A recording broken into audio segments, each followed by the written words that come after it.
Si Maria Santos, ang 10 anyos na bilyonaryang Pilipina, ay nagdadalang tao sa pilingang isang mahirap na binata mula sa kabundukan. Ang lihim sa likod nito ay nagpapahanga sa lahat. Sa edad na 10, si Maria Santos may-ari ng isang sikat na kadena ng tindahan ng alahas sa buong lungsod ng Cebu. Ay akala niya ay tahimik na lamang ang kanyang buhay sa malaking villa, kung saan dati ay punong tawanan. Ngayon ay ang tiktak ng orasan lamang ang naririnig. Nag-asawa siya ng mahigit 20 taon. Ang tanging anak na lalaki ay naninirahan na sa Australia. Si Maria ay nasanay na sa pag-isa at sa mga tingin ng paggalang mula sa lipunan. Ngunit hindi niya inaasahan na isang umaga sa parke ng Lapu-Lapu, ang kanyang maayos na buhay ay magugulo dahil sa isang tingin, isang yakap at isang pagliligtas sa kanyang buhay. Ang nagligtas sa kanya nun ay si Juan de la Cruz, isang 29 anyos na mahirap na binata mula sa baryo ng Hapao sa lalawigan ng Ifugao, kung saan ang bundok ay laging natatakpan ng hamog at ang kahirapan ay nakakapit sa bawat bahay na yari sa kahoy. Si Juan ay bumaba sa Cebu na may dala lamang na 10,000 piso at isang pirasong papel na may numero ng telepono ng isang kakilala. Ngunit bago dumating ang suwerte, dumating muna ang malas na wala ang lahat ng pera at dokumento niya. Si Juan ay naglibot sa hindi pamilyar na lungsod. Gutom na gutom. Natutulog sa bangko ng parke. Naghahanap ng trabaho saan man ngunit walang tumitingin sa kanya. Sa pinakamadilim na sandali, nakita niya ang isang matandang babae na bumagsak sa gitnang parke. Walang pag-aalinlangan, dinala niya ito sa ospital sa kabilangang gutom at pagod. Walang nakakaalam na ang binatang mula sa kabundukan ay nagligtas sa isang bilyonaryang babae. At siya mismo ay hindi inaasahan na ang mabuting gawa na iyon ay magdadala sa kanya sa isang paglalakbay ng pag-ibig, hamon, diskriminasyon sa lipunan, at isang bagong buhay na lalabas mula sa tinatawag na kakaiba. Sa isang banda ay ang reputasyon na binuo sa buong buhay, sa kabilang banda ay ang pusong biglang tumibok sa katandaan. Ano ang pipiliin ni Maria? Sa isang banda ay ang simpleng buhay sa baryo na puno ng hirap, sa kabilang banda ay ang pagkakataon na magbago ng buhay ngunit may kasamang sismis. Paano susulong si Juan? Ang kwento ni na Maria Santos at Juan de la Cruz ay hindi lamang relasyon ng amo at tauhan. Hindi lamang isang kakaibang pag-ibigan gaya ang sinasabi ng iba, kundi isang paglalakbay ng dalawang malungkot na tao na nakita sa pinakamakatotohanang sandali ng buhay. At nang matuklasan ni Maria na siya ay buntis sa edad na 60, nagsimula ang alon ng problema. Ang pamilya ay tumalikod. Ang lipunan ay nakondena. Ang anak na lalaki ay galit na galit at nakbantang itatakwil siya. Ang opinyon ng publiko ay nakalap na parang imposible ito. Ngunit maari bang talunin ng diskriminasyon ang tunay na pag-ibig? Maglalakas loob ba sina Maria at Juan na harapin ang unos upang protektahan ang sanggol, protektahan ang katotohanan na kanilang binabantayan? Sumama sa paglalakbay na ito ng pagiging totoo sa sarili. Isang kwentong puno ng sakit, ngunit puno rin na pagmamahal. Sa dalawang kaluluwang akala mo ay nawawala sa mundo. Maagang umaga, ang puting hamok ay sumasaklaw sa burol ng Hapao, ang pinakamahirap na baryo sa lalawigan ng Ifugao. Ang huni ng manok ay kalat-kalat. Ang hangin ay dumadaan sa malumang bahay na yari sa kahoy na parang hinahawakan ang oras. Sa kusina nayari sa madilim na kahoy, si Nanay Rosa, ina ni Juan de la Cruz, ay nanginginik na nakbalot ng kanin na may asin at linga sa lumang supot na tela. Ang kanyang mga pa ay paralitiko sa kalahating na katawan matapos ang isang malakas na malaria. 3 taon na ang nakalilipas. Simula nun, ang lahat ng kabuhayan sa bahay ay nasa balikat ng tanging anak na lalaki. Si Juan ay 29 anyos, matangkad at payat. Balat na kayumanggi sa araw. Mukha na matigas ngunit ang mata ay laging may kahinahunan. Tahimik na ngayon. Suot niya ang lumang polo shirt na gasgas ang kwelyo. Maong na may takpi sa tuhod. Paa na may sinalas na goma na gasgas na. Sa balikat niya ay ang lumang backpack na sira ang zipper. Sa loob ay ilang lumang damit, tuwalya. At ang balot na kanin mula sa ina. Juan, wala akong may bigay na iba pa. Sana sa lungsod ay ingatan mo ang sarili. Huwag kang magpapahamak. Kung may kikitain ka ay tawagan mo ako. Hihintayin kita. Ang boses niya ay nanginginig. Si Juan ay hinawakan ang payat na kamay ng ina. Nanay, magpahinga ka. Babalik ako. Kung may para ako, dadalhin kita sa ospital sa bayan para gamutin ang paa mo para makalakad ka ulit. Pagkatapos ay tumalikot siya at bumaba sa hagdan na kahoy. Ang mata ni Nanay Rosa ay sumunod hanggang sa mawala ang figura ng anak sa likod ng puno. Ang bus mula sa bayan ng Ifugao patungong Manila tapos palit ng ruta patungong Cebu. Umalis ng alas 5 ng umaga. Ang upuan ay sikip. Ang bus ay nanginginig sa buong daan ng bundok na paikot-ikot na nagpapahilo kay Juan. Ngunit hindi siya nagre-reklamo. Nanut lamang sa bintana. Ang mata ay tahimik na sumusunod sa mga bundok na lumalayo sa likod. Sa bulsa ng dibdib niya ay may eksaktong 10,000 piso at isang dilaw na papel na may numero ng telepono ng isang malayong kakilala na si Tito Pedro. Sinabi niyang tutulungan siya sa paghahanap ng trabaho kung makarating siya sa lungsod. Bandang alas 3 nga hapon, dumating ang bus sa Cebu. Ang init ng lungsod ay matindi. Ang usok at alikabok ay umiikot sa gitna ng ingay ng busina. Bumaba si Juan, backpack sa balikat. Punong pag-asa ang loob. Tumayo siya sa tabi ng hintayan. Kinuha ang telepono at tinawag si Tito Pedro. Ngunit sa kabilang linya ay ang boses ng operator. Ang numero na tinatawagan ay hindi maabot. Si Juan ay nalito pa. Ngunit biglang isang malakas na tulak, isang mabilis na kamay na dumulas sa bulsang pantalon niya bago siya makareact. Ang wallet na tela na may 10,000 piso, ang papel na may numero, at ang lumang ID ay nakuha na. Magnanakaw. Magnanakaw ng wallet ko, sumigaw si Juan at hinabol. Ang estranghero sa gitna ngang maraming tao ngunit walang tumitingin, walang tumulong.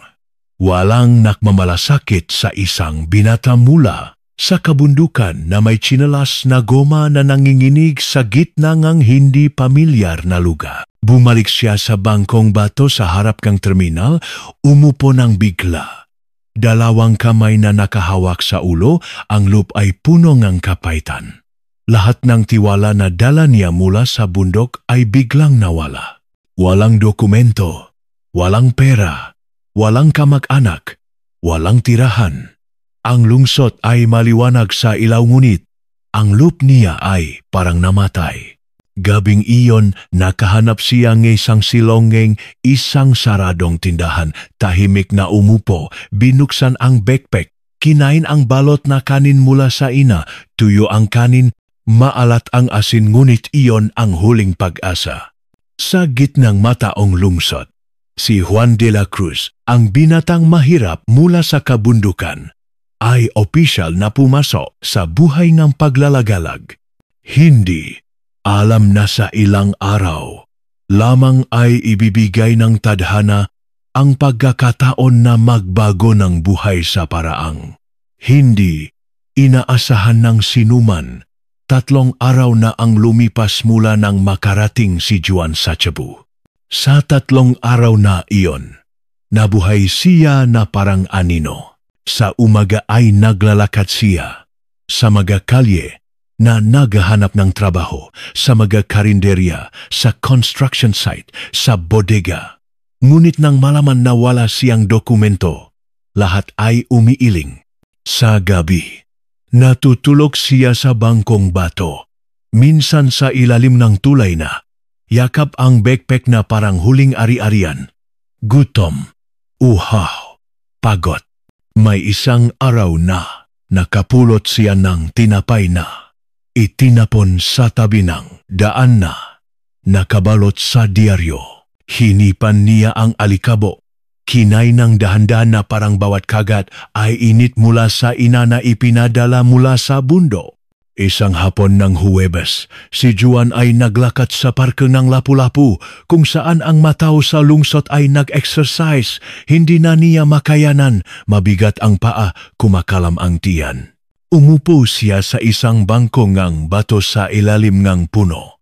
Likod na nakasandal, ulo na nakahilig. Ang hangin ng hapon ay malamig ngunit hindi maalis ang gutom na sumusunok sa dibdib. Siguro kailangan kong bumalik na. Iniisip niya, mata na maluluha. Sa oras na iyon mula sa malayo, isang matandang babay na nakasuot ng tracksuit na kulay abo, payat ang katawan, ay dahan-dahang tumatakbo sa daan ng parke. Pinapanatili niya ang bilis. Matatak ang hakbang. Mukha na pagod ngunit patuloy pa rin. Ilang tao ang dumadaan ay binabati siya. Tinatawag na Tita Maria. Ngunit siya ay tumatango lamang ng mahina.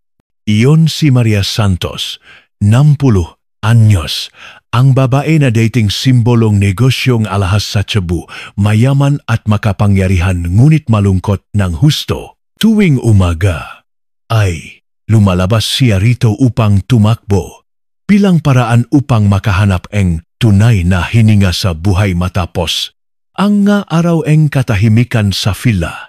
Nayari sa puting bato sa gitna ng lungsod. Ngayon ay nakalimutan niyang kumain ng agahan.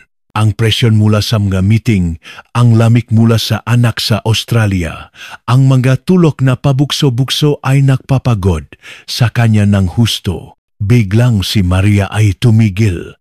Hawak ang dibdib, hininga na mabilis. Paa na natitisod pagkatapos ay bumaksak sa damuhan sa tabing daan.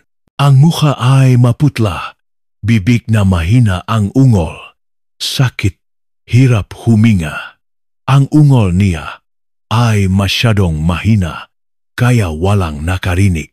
Ang mga naglalakad ay nagmamadali. Ang mga nagbibisikleta ay abala sa telepono. Lahat ay dumadaan na parang walang nangyari. Tanging si Juan na nakaupo. Nang 20 hakbang, ang layo ay tumayo. Nakalimutan niya ang gutom, nakalimutan ang sariling kalagayan. Tumakbo siya at lumuhod sa tabi niya. Tita, ano po ang nangyayari? Naririnig niyo ba ako? Ang boses ni Juan ay nag-alala. Si Maria ay humihinga ng mabilis, mukha na sumasakit. Si Juan ay nalito kung ano ang gagawin. Tumalikod at sumiga ng malakas. Tulong? May nahulog na matanda. Tulong po. Isang matandang lalaki na nakbibisikleta sa malapit ay tumigil, kinuha ang telepono at tumawag ng ambulansya. Habang naghihintay, maingat na inyangat ni Juan ang ulo ni Maria pagkatapos ay binuhat siya. Kahit nanginginig ang paa niya dahil sa gutom at pagod, pinipilit niyang hawakan ng mahigpit. Natitisot na tumakbo sa gate ng parke. Mata na naghahanap ng ambulansya. Swerte na sa loob ng 10 minuto, dumating ang ambulansya. Mabilis na inilagay ng doktor siya sa stretcher. Nag-inject ng pansamantala pagkatapos ay inilagay sa sasakyan. Isang nurse ay lumingon at nagtanong kay Juan, "Sasama ka ba?" Umiling si Juan. Sinabi ng mahina, "Ako po ay dumaan lamang." Pagkatapos ay bumalik siya sa bangko ng bato. Umupo ng bigla. Pawis na parang naligo, tiyan na sumasakit ngunit ang loob niya ay gumaan ng kaunti.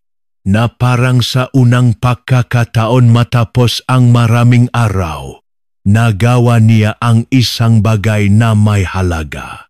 Hindi niya alam na ang hindi sinasadyang gawa na iyon sa gitna ng hindi pamilyar na lungsod, sa gitna ng mataong walang pakialam, ay naalala at iyon ang magbubukas ng malaking pagbabago sa buhayng mahirap na binata mula sa kabundukan na ito. Sa emergency room ng ospital sa Cebu, dahan-dahang nakmulat si Maria Santos. Ang puting ilaw sa kisame ay nakpapakitit ng mata niya ng ilang beses. Ang puso ay mabilis pa rin ngunit ang hirap huminga ay nawala na. Isang batang nurse ay ngumiti ng mahina nang makita siyang gising. "Wala pong problema. Swerte na dinala kayo ng maaga." Si Maria ay kunot no. Boses pa rin mahina. "Sino ang nagdala sa akin?" "Isang binata. Hindi siya sumama. Binuhat lamang kayo at umalis." Nais pa sana niyang magtanong ngunit umalis na ang nurse na may hawak na file. Sa loob niya ay may kakaibang pakiramdam. Sa gitna ng maraming tao sa daan, bakit isang estrangherong binata ang handang tumulong, walang hinihingi, walang sismis, walang naiwang salamat? Si Maria ay nanatili ron na iniisip ang estrangherong mabait. Ang taong hindi niya alam ang pangalan. Hindi malinaw ang mukha. Tanging ang pakiramdam ng matibay na braso na yumakap sa kanya sa gitna ng mataong at malamig na lungsod. Sa parehong oras, si Juan de la Cruz ay nakahiga sa bangkong bato sa parke. Sa ilalim ng dilaw na ilaw mula sa poste, tiyan na kumakalam. Katawan na nanginginig sa lamig, siya ay nakakulot na hinila ang lumang backpack, kinuha ang diaket na manipis upang takpan ang tiyan. Gabing ito ay walang kainin. Wala man lang isang piso sa bulsa, ngunit ang loop niya ay magaan. Naalala niya ang maputlang mukha ng babae na nahulog sa parke. Naalala ang paraan ng tingin sa kanya sa kalabuan, hindi niya maiwanan hindi dahil sa sismis kundi dahil sa likas na ugali ng taong naninirahan sa bundok. Kapag may nahulog ay tutulungan, kapag may sakit ay ililigtas. Gayunpaman, matapos ang mabuting gawa na iyon, siya ay nanatiling isang walang pangalan na naglalakad sa lungsod. Walang nagtanong sa pangalan niya, walang kailangan malaman at hindi rin siya umaasa. Kinabukasan, si Juan ay gumising ng maga kaysa karaniwan. Nahugas siya ngang mukha sa gripo ngang publiko pagkatapos ay nahanap ulit ng trabaho. Ngayon ay sa isang construction site malapit sa bagong urban area. Isang guwardiya ay nakita siya at tinawag, "Hoy, binata, naghahanap ka ba ngang trabaho? Pumasok ka rito." Si Juan ay natuwa at tumakbo. Nagtanong ang guwardiya nang mabilis pagkatapos ay dinala siya sa foreman. Ang foreman ay matangkad na nakasuot ng reflective shirt. Hawak ang listahan. Tiningnan si Juan mula ulo hanggang paa. Kunot no, wala kang dokumento? Si Juan ay tumango, "Opo, nawala po sa akin dahil sa snatcher. Ngunit malakas po ako at matapat. Kaya ko ang mabigat na trabaho." Ang foreman ay nag-isip sandali pagkatapos ay tumango. Sige, subukan mo muna. Isang araw, 500 piso. Kung magaling ka, ay ipagpapatuloy. Si Juan ay yumuko upang magpasalamat. Ang loop ay parang sumabog sa tuwa. Matapos ang 3 araw na parang invisible, sa wakas ay may nagbigay ng pagkakataon. Sa araw na iyon, nagsimula siyang magtrabaho. Ang trabaho bilang helper ay mabigat. Paghahalong ng semento, pagdadala ng ladrilyo. Ngunit hindi nagrereklamo si Juan. Mula ng bata pa, nasanay siya sa kahirapan, sa init ng araw, sa lamig ng ulan. Basta may pera upang ipadala sa baryo para sa gamot ng ina, para sa pag-ayos ng bubong na butas na may hangin sa gabi. Sa tanghalian, nang ang nakapwa manggagawa ay kumakain ng baon na may karne at sabaw, si Juan ay tahimik na kumakain ng tinapay na walang palaman na may tubig, pa rin ang balot na kanin mula sa ina na hinati para sa ilang araw. Nagsimulang mapansin si Juan ng iba. Ang batang ito mula sa tribo ay masipag talaga. May nagsabi na siguro sa baryo ay gutom kaya nagtrabaho bilang helper sa lungsod. May iba na nakbiro. Si Juan ay hindi nakabala. Pinokus lamang ang trabaho. Pagpapawis ay may pera. May pera ay mabubuhay ang ina niya. Hapon na iyon, habang nagtutulak ng wheelbarrow sa gitnang area ng fila na ginagawa, si Juan ay nakita ng saglit ang isang babae na bumaba mula sa itim na kotse na nakaparada sa tabi.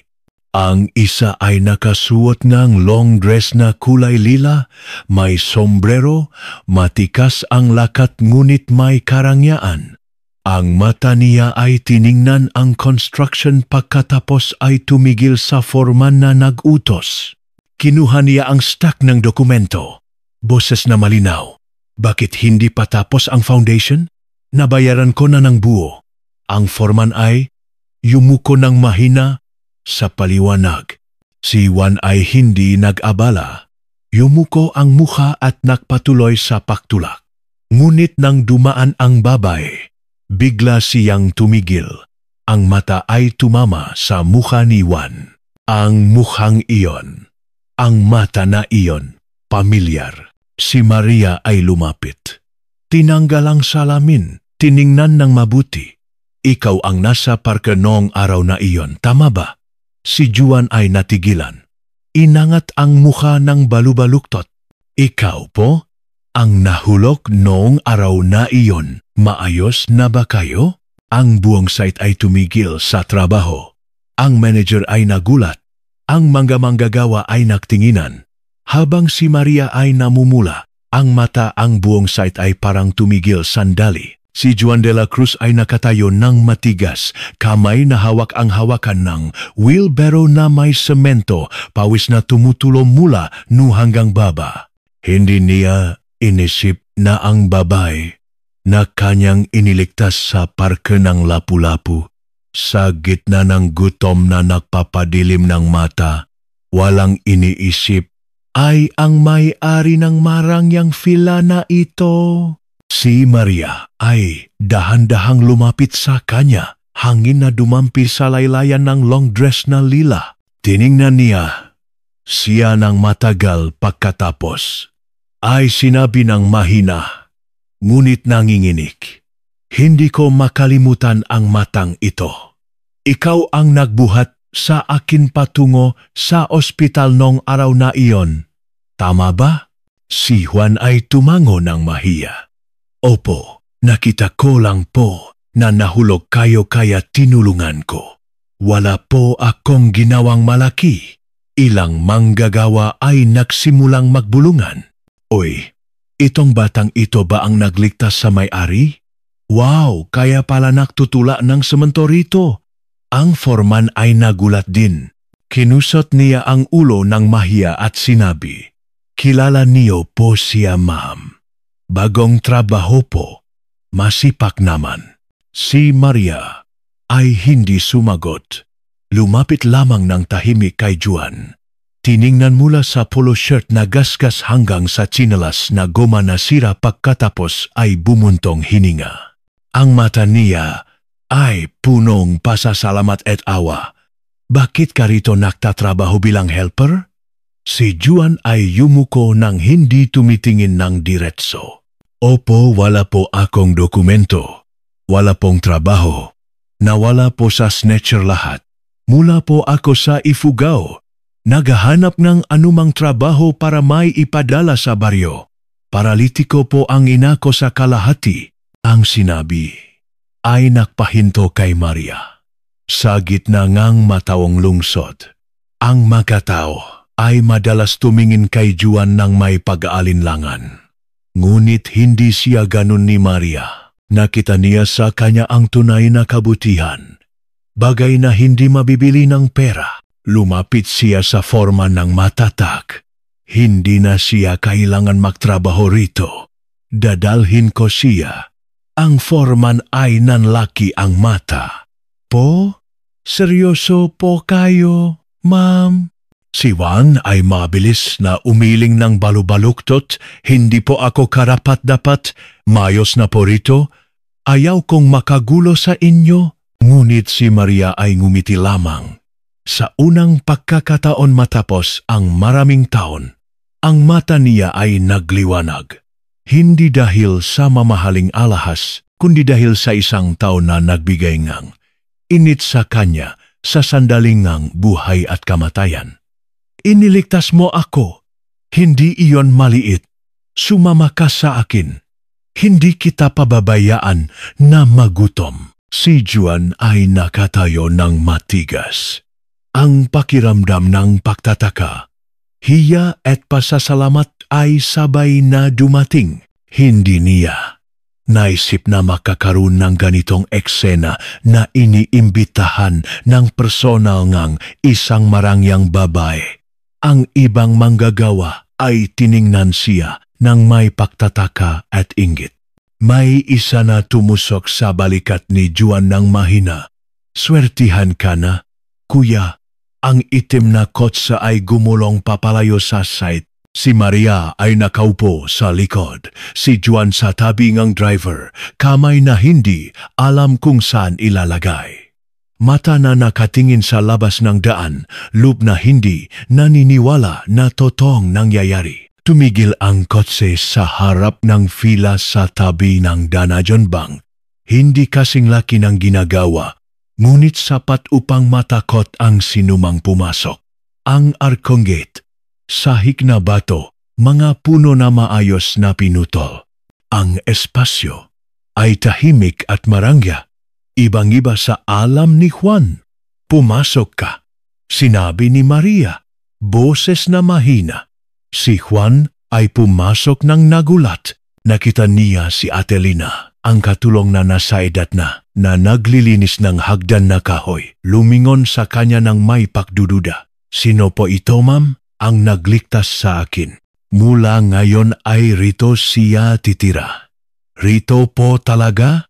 Kailangan kong katulong na marunong magmaneho. Matututo siya, ituturo ko. Si Juan ay namutla. Ituturo niyo po akong magmaneho? Tumango si Maria. Walang ipinanganak na marunong. Ngunit kung talagang gusto mong magbago ngang buhay, bibigyan kita ngang pagkakataon. Si Juan ay nakatayo ng matagal pagkatapos ay yumuko ng mababa. Boses na nanginginig. Salamat po, maraming salamat. Si Maria ay tumalikod, nagtago ngang mahinang ngiti. Hindi niya may paliwanag kung bakit niya gustong tulungan ang batang ito.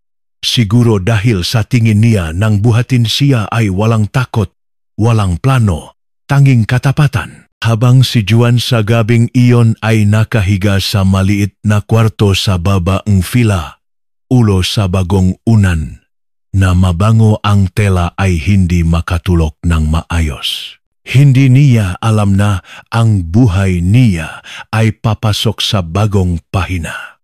Hindi lamang dahil sa tirahan kundi dahil sa babay sa itaas. Ang taong sa ilang buwan lamang ay makikipagsalo sa kanyang lihim na magpapahanga sa buong lipunan. Sa mga unang araw na tirahan, sa fila sa tabi ng Dana John Bank, si Juan de la Cruz ay nakaramdam ng kawalan ng lugar kaysa dati. Hindi dahil sa lamig ng lugar kundi dahil sa sobrang pagkakaiba sa mundong kanyang kinagisnan. Walang ingay ngang hangin sa butas ng bubong, walang amoy ngang usok mula sa kusina na kahoy, walang figura ngang ina na nakaupo sa harap ng bahay na nagahabingang tela tuwing umaga. Rito ay lahat malinis, tahimik at nakakabagot. Si Juan ay inilagay sa maliit na kwarto malapit sa garahe. May kama, kabinet na makintab, kumot na mabango. Tuwing umaga ay kumigising siya ng madilim pa. Tumutulong sa pagwawalis kang bakuran, pahugas kang kotse, paglilinis kang bintana. Sa hapon, dadalhin siya ni Maria sa sentrong pag-aaral mo pagmamaneho malapit sa plaza. In-enroll niya siya sa mabilis na kurso. Sinabi na hindi ko pinipilit ngunit kailangan mo ngang hanap buhay. Matuto ka, ako ang magbabayad. Si Juan ay tumango ng walang pag-aalinlangan. Alam niyang ang pagkakataon ay hindi dumarating ng dalawa. Sa unang araw ng pag-aaral ng pagmamaneho, nanginginig ang kamay niya sa hawak ng manibela. Ang instructor ay sumigaw. Mahina lang, wag mong pigay na parang sinasakal mo. Ngumiti lamang siya ng mahiya. Ngunit sa gabi, nag-aaral siya ng teorya ng maigi. Hiniram niya ang libro ng batas trapiko mula sa sentro. Bawat pahina ay minarkahan. Kinulayan ang bawat sign na parang batang bagong natutong sumulat. Si Maria ay madalas tumayo sa balkonahe na nakatingin sa baba. Nakikita ang ilaw sa kwarto ni Juan na nakabukas hanggang hating gabi. Tahimik siyang bumaba, kumatok. Binuksan ni Juan ang pinto ng nagulat. Ano po ang kailangan niyo? Si Maria ay ngumiti. Hawak ang isang baso ng orange juice. Ano ba yang inaaral mo ng ganyan kasipag? Inumin mo ito tapos matulog ka na? Si Juan ay nalito. Nang tanggapin ang baso at sinabi ng mahina, ayaw ko pong sayangin ang tiwala niyo. Sa baryo ay tinatawag na kayong engkantada. Si Maria ay tumawa, hindi malakas ngunit mainit. Wag mo akong tawaging po. Mas matanda ako kaysa sa nanay mo siguro. Ano po ang itatawag ko? Tawagin mo akong ate kung gusto mo. Si Juan ay namula. Opo, Ate Maria. Gabing iyon nang bumalik si Maria sa kwarto. Ang labi niya ay may ngiti pa rin. Matagal na nang huli niyang narinig ang tawag na ate mula sa isang lalaki na nagpapainit ng puso niya ng ganito. 3 buwan pagkatapos, pumasa si Juan sa exam. Personal na dinala siya ni Maria upang pumili ng polo shirt at slacks. Binili ang itim na sapatos na makintab. Nagsimulang magbigay ng kotse upang maging personal na driver niya. Ang itim na kotse ay tumatakbo ng regular tuwing araw mula sa Dana John patungong tindahan ng alahas sa Colon Street. Si Maria ay nakaupo sa likod. Si Juan sa harap, mata na diretso. Hawak na matibay, loop na maingat. Hindi siya nahuli, hindi nagmamadali, hindi rin nagsasalita ng marami. Sa mga biyahe na iyon, hindi sila nagsasalita ng marami ngunit nararamdaman ang paglapit ng distansya sa bawat araw. Isang gabi ngang Sabado, si Atelina ay umuwi sa probinsya upang bisitahin ang pamilya. Ang fila ay 2 lamang. Personal na bumaba si Maria sa kusina. Kamay na clumsy ng magiwang gulay ngunit matigas na hindi papaya na tulungan ni Juan. Ngayon ay kainin mo ang luto ko. Ang hapunan ay may sinigang na isda, gulay at pritong itlog. Simpleng ulam ngunit para kay Juan ay parang pista. Umupo silang magkaharap. Ang ilaw ng mesa ay nagbibigay ng init. Si Juan ay kumuha ng isda ng mahina. Noong bata pa po ako, ganito rin ang luto ng nanay ko ngunit hindi ko nakakain ng marami. Si Maria ay nakdakdak ng sabaw sa mangkok niya. Sinabi ng mahina, "Mula ngayon ay ituring mong bahay mo ito. Kain ng mayos. Ang nanay mo sa labas ay siguro umaasa rin." Si Juan ay tumingala. Sa mata niya ay may luha. Ang damdamin na pinigilan ng matagal sa gitna ng hirap ng buhay. Si Maria ay nakaramdam ng sakit. Uminom siya ng tubig pagkatapos ay tiningnan ng diretso ang mata niya. "Mabait ka at ako ay malungkot ng matagal. Siguro kailangan natin ang isa't isa." Ang sinabi na iyon ay hindi pa lubos na naiintindihan ni Juan, ngunit naktanim ito sa loob niya ng kakaibang pakiramdam, malabo at hindi madaling pangalanan. Mula sa hapunan na iyon, walang isa sa kanila ang nakbanggit ulit ng sinabi na siguro kailangan natin ang isa't isa.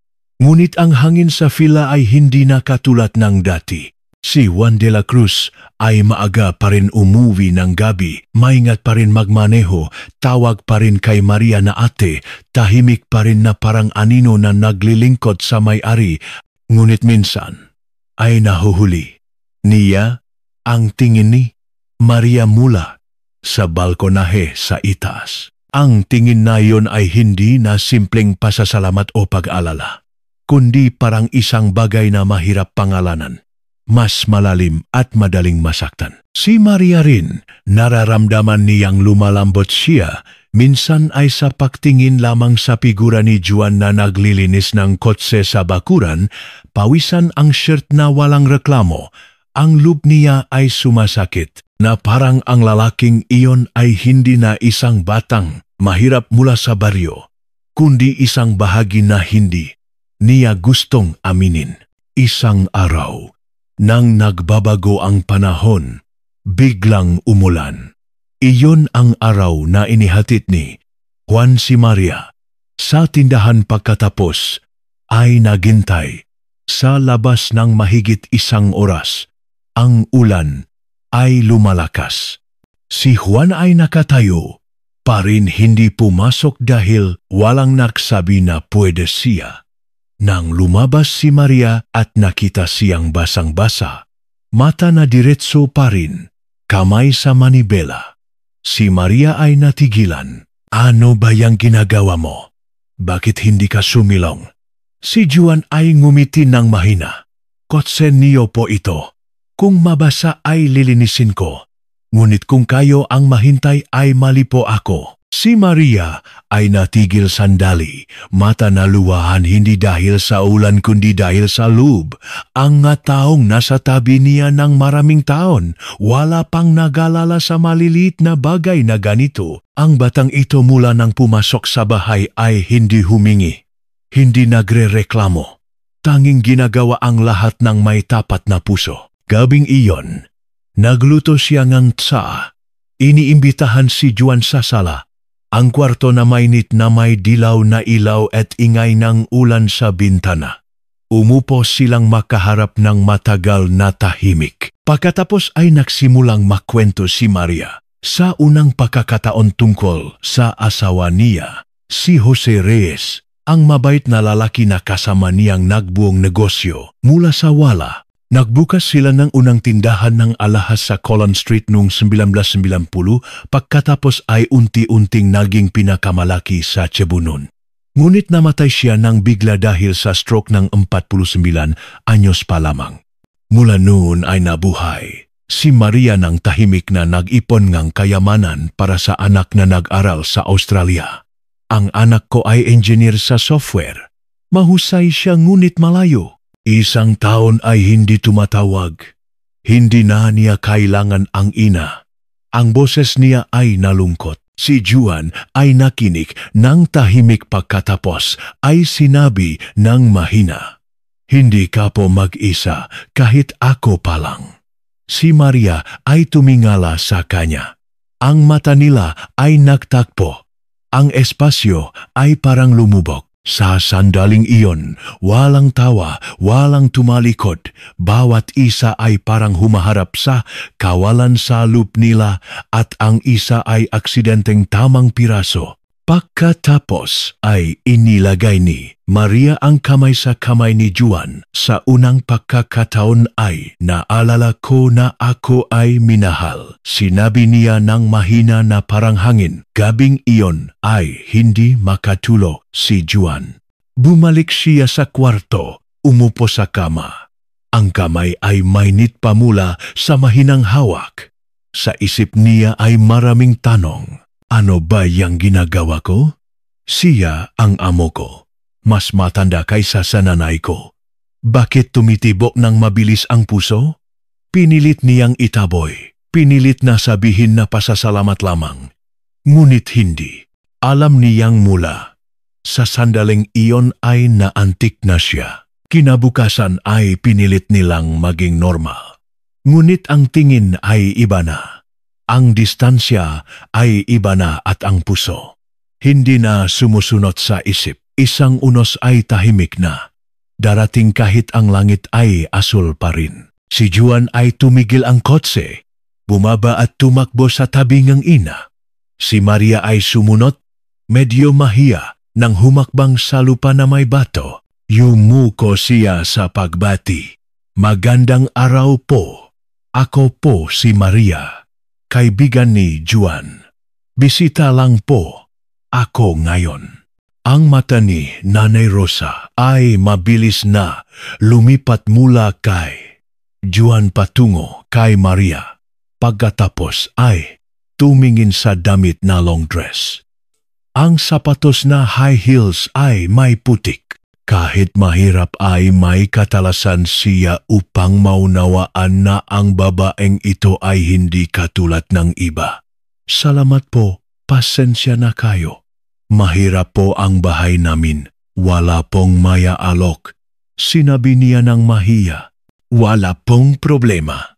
Gusto ko pong makita ang lugar kung saan lumaki si Juan at upang magpasalamat sa inyo na pinanganak niyo ang isang mabait na tulad niya. Ang sinabi ay nagulat kay Nanay Rosa. Si Juan ay umupo ng tahimik na nakatingin sa paa na hindi tumitinggala. Gabing iyon, ang buong baryo ay nakdiriwang ng kasal ng isang pares na bata. Dinala ni Juan si Maria sa plaza ng baryo sa gitna nga apoy na kumikislap. Ingay ngang kawayan na musika. Masayaw na paikot-ikot. Si Maria sa long dress na magaan ngunit kapansin-pansin ay naging sentro ngang pansin. Ngunit hindi siya nahiya. Umupo siya sa banig na may alakasama ang mga tao sa baryo. Tumawa, kain ng inihaw na manok. Inom ng unang baso ngang tapoy sa buhay ko. Si Juan ay umupo sa tabi na kalahating proud, kalahating nag-aalala. Kaunti ang inom niya ngunit ang alak sa bundok ay malakas na nakpapulan ng piski niya. Mata na kumikislap na parang buwan sa ilok sa gabi nang matapos ang saya. Dinala ni Juan siya pabalik sa bahay na kahoy ng kamag-anak sa baryo. Tahimik ang gabi. Buwan na sumisilip sa likod ng puno. Sa kwarto ay ang ilaw ng lampara na kumikislap. Umupo si Maria sa kawayan na kama. Hawak ang no. Siguro lasing na kayo. Si Juan ay naklakay na mainit na tubig na inumin pagkatapos ay alis na. Ngunit nang tumalikod siya, isang malambot na kamay ay inilagay sa braso niya. Boses na mahina ngunit malinaw. Manatili ka rito sandali. Si Juan ay lumingon. Ang mata na iyon ay tiningnan siya ng walang distansya. Walang hiya. Hindi na tingin ng amo sa katulong. Gabing iyon, sa gitna ng tahimik na gubat ng Cordillera, dalawang malungkot na kaluluwa ay naktakpo sa unang pagkakataon. Hindi dahil sa utang na loob. Hindi dahil sa awa kundi dahil sa simpleng, tapat at hindi madaling pangalanan. Damdamin, kinabukasan. Ang sikat ng araw ay sumisingaw sa manipis na kurtina. Dahan-dahang tumatama sa maliit na kwarto kung saan sina Maria at Juan ay nagdaan ng tahimik na gabi, ngunit hindi na normal tulad ng dati. Si Juan ay gumising ng maaga. Tahimik na lumabas sa bakuran. Nagugas siya ng mukha sa tubig mula sa batis na malamig, pagkatapos ay tumayo na nakatingin sa bundok. Loop na magulo. Sa gabi na iyon, nawala ang lahat ng hangganan. Si Maria ay lumabas matapos ang ilang minuto. Pareho pa rin ang long dress na mayos, ngunit ang mata ay maliwanag na kakaiba. Wala nang pagod o lungkot na dati. Lumapit siya kay Juan. Tumayo sandali, pagkatapos ay sinabi ng mahina, "Hindi ako nagsisisi." Si Juan ay lumingon, mata na nalito. Ngunit ang nangyari kagabi kung may makakaalam. Si Maria ay ngumiti, isang mahinang ngiti ngunit punong tapang. Hindi tayo pumatayng sinuman, hindi tayo gumawang masama, tanging ang puso ay pumiling maling oras. Si Juan ay yumuko. Hindi siya nagsalita, ngunit alam sa loob na ang damdamin na iyon ay totoo. Wala pang babae na nagparamdam sa kanya ng respeto na ganito. Hapon na iyon, nagpaalam sila sa ina ni Juan. Si Nanay Rosa ay hinatid sila hanggang sa dulo ng baryo. Inilagay sa kamay ni Maria ang maliit na bag na hinabi. Ito ay hinabi ko mismo, matagal na bago matapos. Salamat sa pagmamahal mo sa anak ko. Si Maria ay naantih na tanggapin, mata na luhaan. Pangako ko na hindi ko pababayaan si Juan. Si Juan ay yumakap sa ina ng matagal, pagkatapos ay sumakay sa kotse. Ang gulong ay dahan-dahang gumulong sa daan na lupa na paikot. Dinala sila papalayo sa tahimik na baryo, pabalik sa mataong lungsod. Bumalik sa Cebu, ang fila sa tabing ng Dana John Bang ay sinalubong ang dalawang tao na hindi nakatulad ng dati bago ang biyahe. Lahat ay pareho pa rin. Ang agahan ay handa, kotse sa garahe. Si Ate Lina ay naglilinis ng hagdan tuwing umaga. Ngunit ang tingin sa pagitan nina Maria at Juan ay hindi na umiwas. Naintindihan nila na kahit hindi sabihin ay lumampas na ang relasyon sa hangganan. Ang sismis ay nagsimulang kumalat hindi matagal pagkatapos. Isang katulong sa kapitbahay ay nagbulungan sa kapitbahay. Si Maria ay laging nakangiti ngayon. Narinig na may batang lalaki na nag-aalaga sa kanya araw-araw. Sino? Yung matangkat na driver na mukhang mahinhin? Oh, siya nga. Mukhang simple ngunit malinis, kakaiba. Ang bulungan sa simula ay mahina ngunit ang sismis ay lumalaki. Isang araw nang pumunta si Maria sa tindahan ng alahas. Isang babae sa edad na ay lumapit na nakbati. Nang formal, pagkatapos ay nakbiro. Narinig na may batang piloto ka. Totoo ba? Si Maria ay ngumiti lamang ng mahina na parang hangin. Maraming sismis ang tao ngunit nakikita ko na ang pagiging totoo sa sarili ay mas mahalaga. Gabing iyon, si Juan ay umupo sa bakuran. Kamay na naglilinis na, kotse na pamilyar, mata na nakatingin sa buwan ng tahimik. Ano ang pakiramdam mo kung ang buong mundo ay laban sa atin? Si Juan ay hindi sumagot agad. Tiningnan niya siya, mata na matatag. Mahirap po ako ngunit hindi duwag. Hindi ko itinatago ang damdamin ko. Kung hindi kayo natatakot ay hindi ako urong. Si Maria ay tahimik, pagkatapos ay lumapit siya. Umupo sa tabi niya. Inilagay ang ulo ng mahina sa balikat niya. Sa sandaling iyon, hindi na nila inaalala ang tingin mula sa labas dahil alam nilang ang pinakamalaking alon ay hindi mula sa tsismis, kundi mula sa sariling puso. Ang relasyon ni Maria at Juan ay parang apoy na tahimik na nasusunog sa tahimik na bahay. Kung mas pinipilit na itago, mas lumalakas ito sa lupngang bawat isa. Hindi nila inihahayag at hindi rin tinatanggi. Pinili nilang tahimik ngunit ang mundo sa labas ay hindi pinapayagan silang magpahinga. Isang umaga ng Lunes, si Maria ay nakahanda para sa meeting ng mga negosyante sa Cebu nang makatanggap ng tawag mula kay Miguel Reyes, ang anak niya mula sa Australia. Ang boses niya ay matigas at malamig. "Nay, may tanong ako.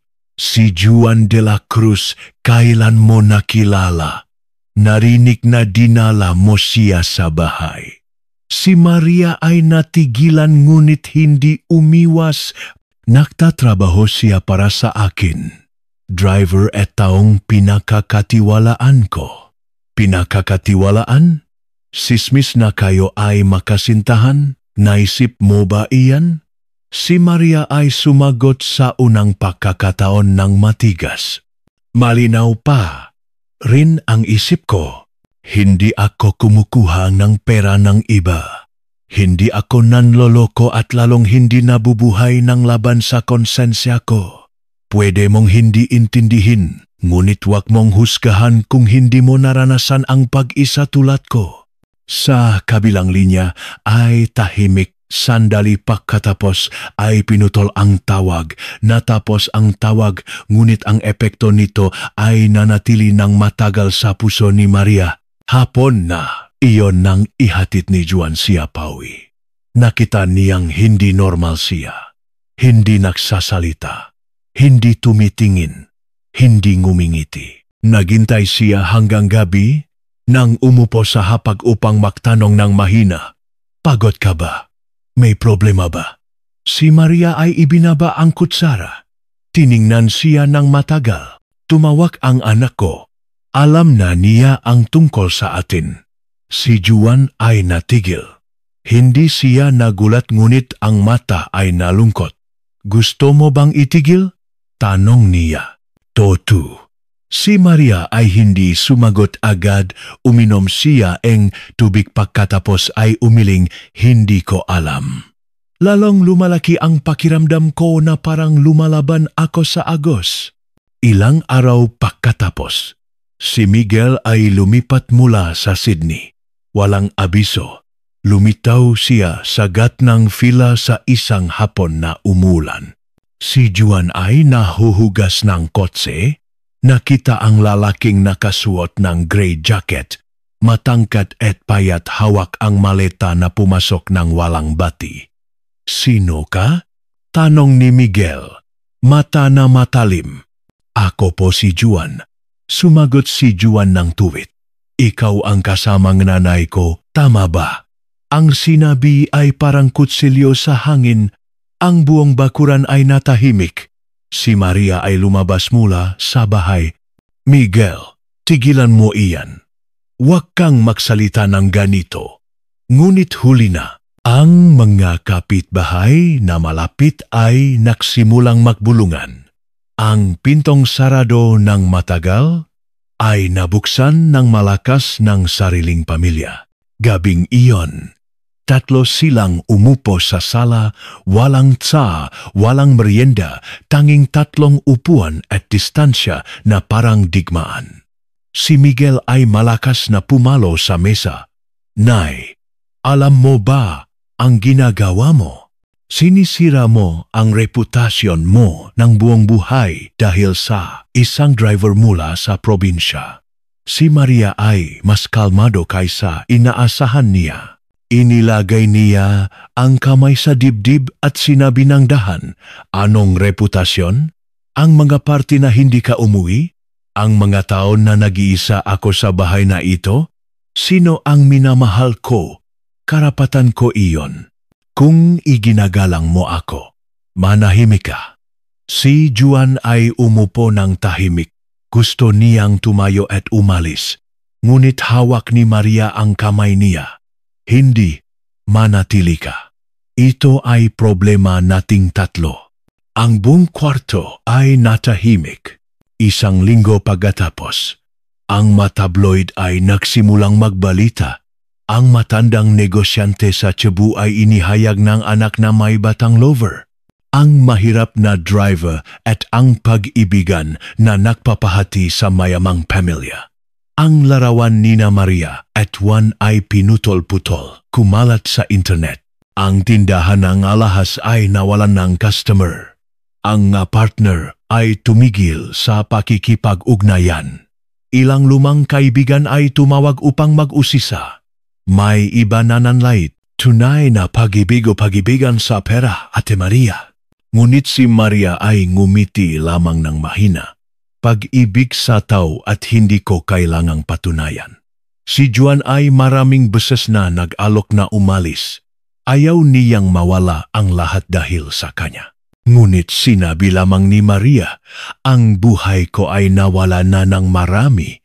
Mawala pa ng kaunti ay walang problema, basta wag kang mawala. Matapos ang ingay ng media, nawala ang mga customer, ang mga empleyado ay nakbubulungan sa likod.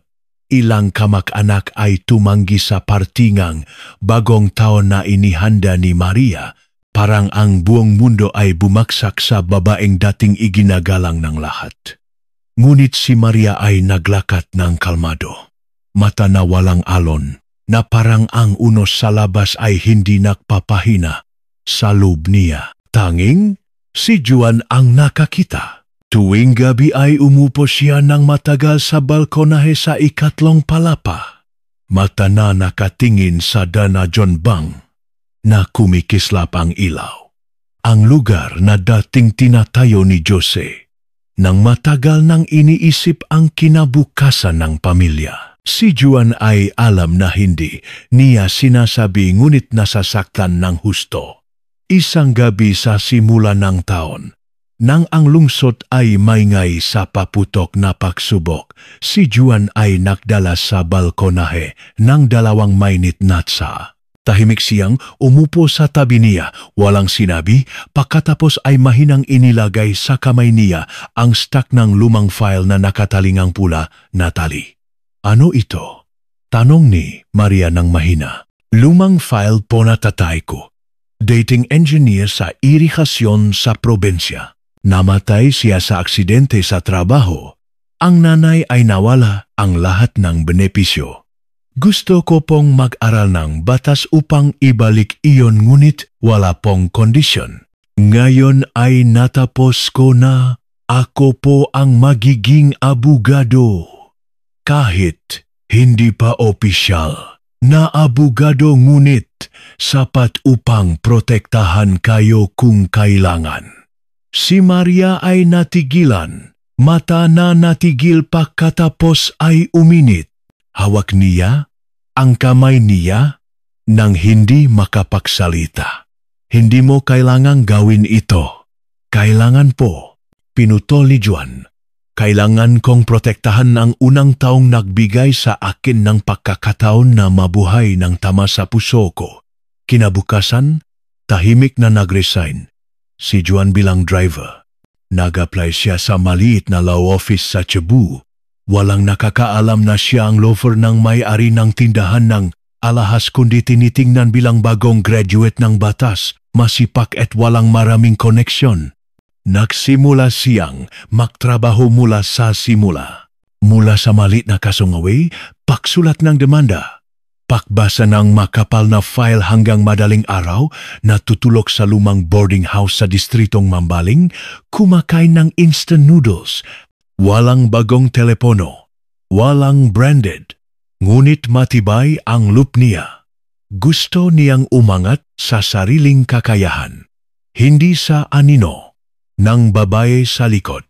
Samantala, si Maria ay humaharap sa malaking hamon, isang dating kalaban sa industriya, si Ginoong Valdez, may-aring matandang kadenang alahas, ay nakdemanda ng pandaraya sa presyong ginto upang iwasan ang buwis. kahit ang demanda ay walang sapat na ebidensya, ngunit ang media ay agad na ginamit at ginawang malaki. Si Maria ay hindi nag-aalala sa legal ngunit sa tiwalang customer na nanginginig. Isang hapon, umupo siya sa malamig na opisina na nakatingin sa salis na bumababa. Pagkatapos ay tumawag kay Juan matapos ang halos 2 linggo na hindi nakikita. Mayos ka ba? Tanong agad ni Juan nang sagutin. Mayos ngunit parang kailangan kong mahusay na abogado. Si Maria ay ngumiti, boses na nanginginig. Mahusay pa ay hindi. Ngunit buong puso para sa iyo ay sigurado. 2 araw pa katapos, opisyal na lumitaw si Juan sa opisina ng kumpanya ni Maria bilang bagong legal representative. Ang buong kumpanya ay nakbulungan. Maraming empleyado ay nagulat. May naksismis ngunit nang magsimula siyang magtrabaho. Sinusuri ang bawat dokumento, tinitimbang ang bawat invoice. Hinihingi ang audit ng lahat ng transaksyon sa nakaraang 3 taon ay nawala ang diskriminasyon. Hindi na siya ang mahirap na driver, siya ang taong nagdadala ng bahagingang reputasyon para sa babaeng kanyang minamahal. Gabing iyon, matapos ang mahabang araw na pakikipag-usap sa ahensang buwis, si Juan at Maria ay umupo sa opisina. Ang dilaw na ilaw ay tumatama sa mataas na stack ng file. Inabot niya ang isang piraso ng bibingka. Malapit na ang Pasko, siguro mas tahimik ngayon. Hindi ko kailangan ang tahimik. Sinabi ni Juan, kailangan kong maging matibay kayo dahil kung kayo ay matatak ay maniniwala ako sa pinili ko. Tiningnan siya ni Maria, mata na basa ngunit hindi mahina. Kung tayo ay magpapatuloy hanggang dulo, may pagsisisi ka ba? Ang pagsisisi ko lamang ay kung isang araw ay magising ako na wala ka na. Isang hapon na malakas ang ulan, nang ang hangin ay malakas sa villa sa tabi ng bank. Si Maria ay umupo sa opisina. Binabalik ang lumang file upang maghanda sa paparating na tax audit. Habang nag-ayos ng drawer, aksidentang nakuha niya ang isang brown envelope na dilaw na. Walang pangalan ng sender. Ang papel sa loop ay nanginginig sa bawat tibok ng puso niya nang buksan. Ang sulat kamay na pamilyar, baluktot ngunit matalim. Ito ay sulat mula kay Jose, ang asawa niya na namatay ng mahigit 7 taon na. Ang sulat ay hindi mahaba ngunit may bahagi na nagpahinto sa kanya. Kung isang araw ay wala na ako sa tabi mo, huwag kang malungkot. Alam ko ang mabagay na hindi mo sinabi sa akin tungkol sa bata nun. Tungkol sa paklat sa loop mo na itinago mo ng maayos. Alam ko lahat ngunit hindi ako galit. Natatakot lamang ako na kapag wala na ako, ikaw ay mag-isa ulit tulad ng dati. Kung makakita ka ng taong nagpapangiti sa iyo, nagpapabuhay ulit, huwag kang magdalawang isip. Pinapayagan kita. Umaasa akong maging masaya ka. Si Maria ay bumaksak. Mata na masakit, kamay na nanginginig na hawak ang sulat na hindi makabasa ulit. 2 araw pagkatapos, tinawag ni Maria si Juan sa gabi. Hindi para sa trabaho, hindi para sa hapunan, kundi upang makwento ngang hindi pa nasasabi sa sinuman. Sa ilalim ng dilaw na ilaw, nagsimula siya ng mahina na parang hangin. Juan, ako ay may anak noon, isang batang babae. Si Juan ay nagulat hindi dahil sa may anak siya, kundi dahil sa tingin niya nang banggitin ito ay malambot at masakit, na parang ina na may sakit na buhay at kamatayan. Noon ay 20 anyos pa lamang ako. Pinilit ng magulang na magpakasal sa estranghero dahil sa dangal ng pamilya. Tumakas ako nang malaman na buntis ako. Ngunit nangyari ang aksidente. Nagising ako. Sinabi ng doktor na wala na ang bata. Hindi ako umiyak o sumigaw. Nabuhay lamang ako na parang bangkay. Si Juan ay umupo, nang tahimik na hindi sumisingit, tanging nakikinig. Nang makilala ko ang asawa ko, si Jose ay hindi nagtanong tungkol sa nakaraan. Hindi nag-usisa. Gusto lamang na maging tahimik ako. Ngunit hindi ko pa nasasabi sa sinuman ang kwento na iyon. Hanggang ngayon, lumingon siya kay Juan, boses na nangingini. Sinabi ko upang malaman mo, hindi ako perpekto. Nagkamali ako, tumakas, nawala. Gusto mo pa bang manatili sa akin? Si Juan ay hawak ang kamay niya. Hinikpitan. Mata na tapat na luhaan. Tao ka, hindi rebulto. Minamahal kita dahil matapang kang mabuhay ng toto, hindi dahil perpekto ka. Ang bata ay bahagi ng nakaraan ngunit hindi dahilan upang mag-isa ka ng buong buhay. Gabing iyon, si Maria ay nakatayo sa harap ng altar ng asawa. Inilagay ulit ang sulat sa frame ng larawan niya. Nagdagdag siya ng insenso. Mata na kumikislap na parang hamok sa umaga. Jose, salamat. Mabubuhay ako ulit. Hindi babaksak, hindi tatakbo, at naniniwala akong ang lalaking ito ay hindi ako pababayaan na. Mag-isa ulit.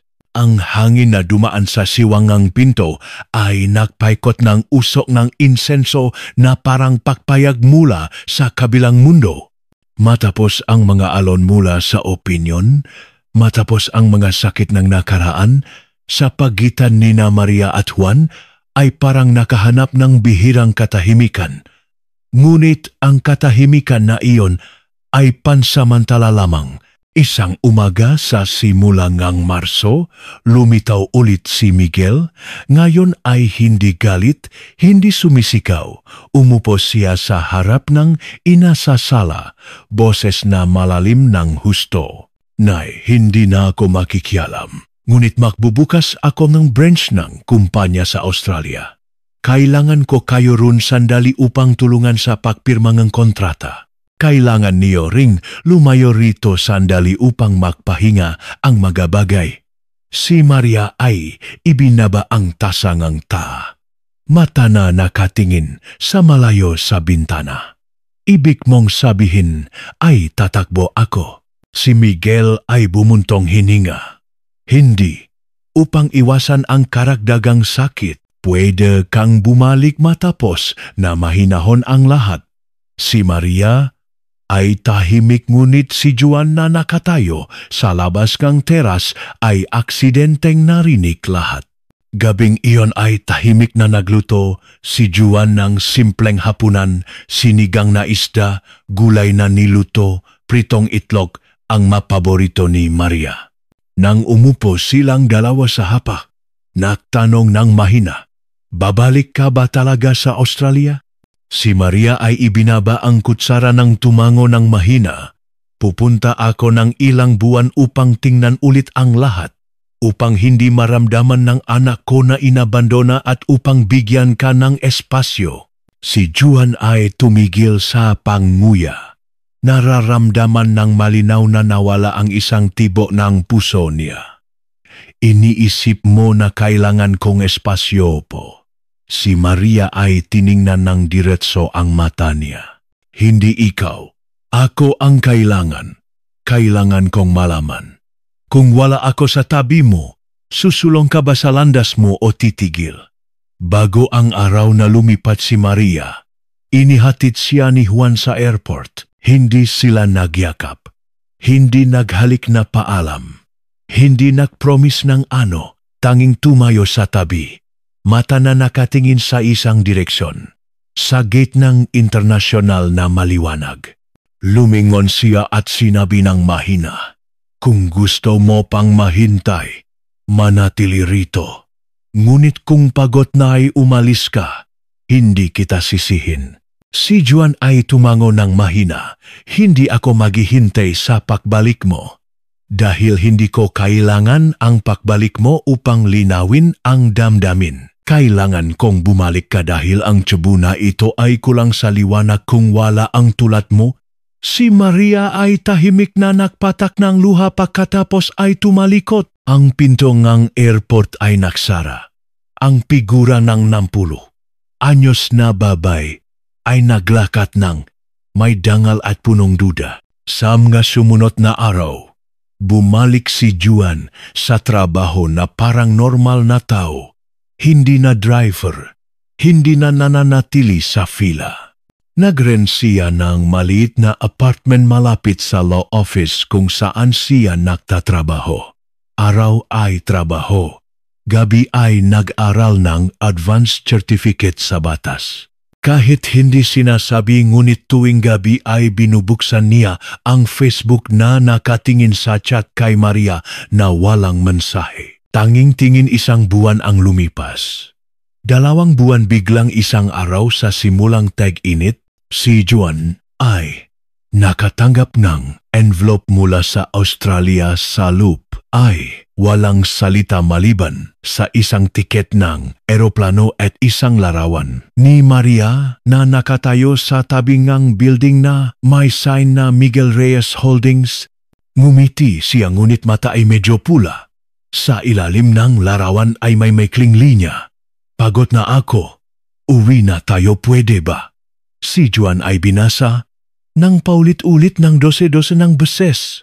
Hanggang gabi ay umupo siya sa tabing bintana na nakatingin sa gabing lungsod na dating kinamumuhian niya.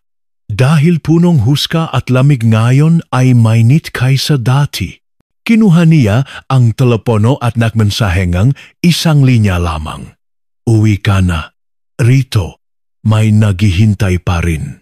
2 linggo matapos ang mensahe na iyon, bumalik si Maria sa Cebu sa maagang flight. Walang abiso.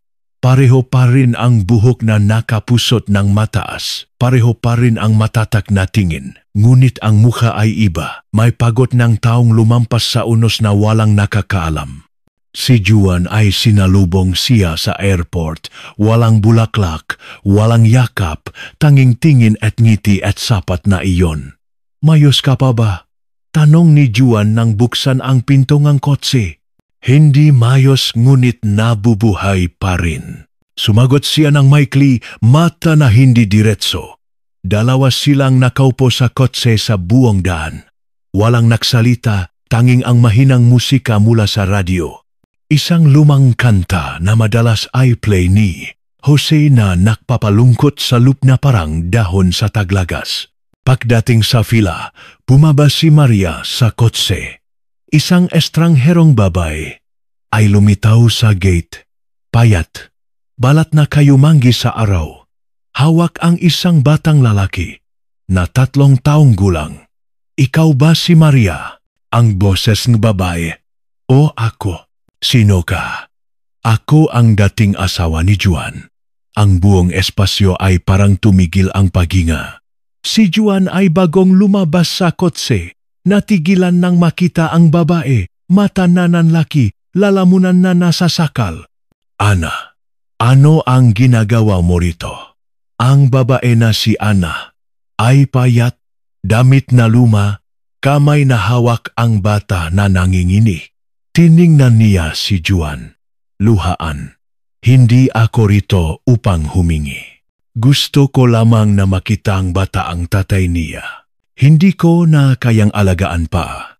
Pupunta ako sa China upang magtrabaho, hindi ko siya madadala.